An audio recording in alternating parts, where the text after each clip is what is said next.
So anyway, how excited are you for this game coming up? Oh, I mean, super excited. I mean, this is what the goal is at the start of the season is to play in Frisco, and all the hard work we've put in as a team collectively this season to be able to get here, to be able to get to the position we're in, that's really, really exciting. And so, man, we're anxious to go for Monday night. We know we still got about 48 hours still left to prepare, but yeah, we're super excited as players, as coaches, as fans, and it's gonna be a really fun game.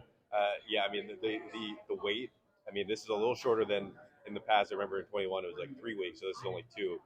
But it's still a long period. I mean, how hard is it to stay patient and people say they're not getting any sleep. Like how hard is that to be able to stay patient for this game? Yeah, it's difficult. It already feels like forever ago when we played the semifinal game against SCSU, and since then we won a game. I was able to go home a couple days for Christmas, and then since then we've been back in Fargo prepping for the game, and it's nice to have that extra time to prepare.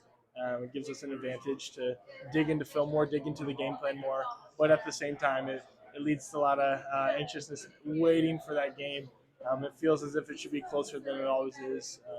But we're finally starting to see the light at the end of the tunnel. We're finally starting to see that Monday night at 6 p.m. is almost here. And so we're waiting that time for kickoff, and man, we can't wait. Yeah, and beating SCSU twice this year. First time in a few years that you guys had even beat them once. How gratifying was that, especially to do it in the semis to get back here? It was so awesome. It was a lot of fun. First time in the regular season to beat them at home, to get the rock back for NDSU. That hadn't been home in a while.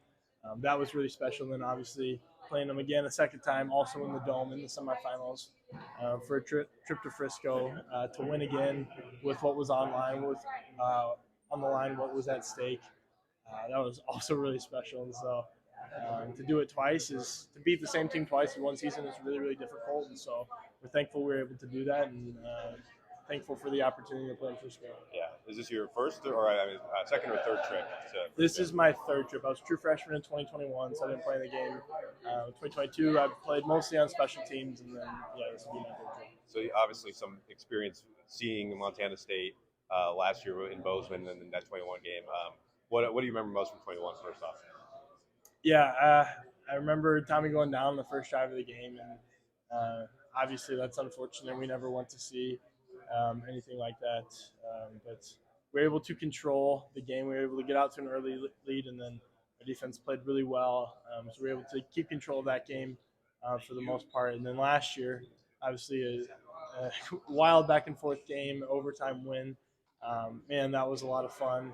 Those two talented teams who won it really badly, and I think that's what we're going to see again on Monday night. Two teams that really, really want to win a football game really badly, who have prepared a lot, who have a lot of talent on their sideline, and I think it's going to be a great four-quarter battle. Yeah, obviously their offense. You mentioned Tommy, their run game. I mean, what do you think is toughest about that outside zone scheme and the kind of different attacks they can, different, him keeping it or throwing it, and obviously all those running backs. What's toughest about that? Yeah, they just have so much talent on their offense.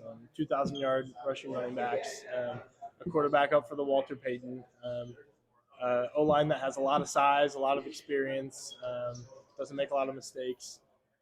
Like you said, having kind of that triple option mindset where he can hand it off, he can keep it to run, he can keep it to throw. It's really difficult to defend all those things in one play, and so we're just going to have to focus on trusting our keys, reading our keys, focusing on our fundamentals and our basic principles that have got us here. If we do that, if we stay disciplined throughout the game, I think we're going to play really well as a defense. Yeah, and they're tight ends and fullback there. What kind of stands out most about that group? Yeah, they have good size. They run. Obviously, they're a run first team, so we know that we're going to have to stop the run first, and obviously that starts with the O-line, with the tight ends, with the fullbacks.